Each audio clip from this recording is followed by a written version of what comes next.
Restaurant ஸ்டைலில் veg கோலாப்பூரி recipe பார்க்கலாமா? நம்ம ரெஸ்டாரண்ட்ஸில் நிறையா பேர் இதை ஆர்டர் பண்ணியிருப்போம். பட் இது எப்படி பண்ணுறதுன்னு நமக்கு தெரியாமல் இருந்திருக்கலாம். ஸோ இது சப்பாத்தி, பூரி, ஃபுல்கா, ரைஸ்னு எல்லாத்துக்குமே ரொம்பவே டெலிஷியஸாக இருக்கும்.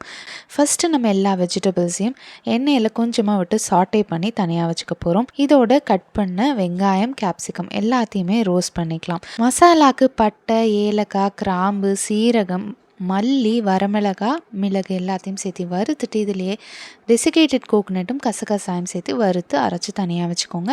இப்போ ஒரு பேனில் நெய், எண்ணெய், இதிலே பிரிஞ்சி இலை, சோம்பு, பொடியாக நறுக்கின வெங்காயம், இதில் வரமிளகாய், இஞ்சி, பூண்டு எல்லாம் வதங்கினதும் கோலாப்பூரி மசாலாவையும் விட்டுக்கலாம்.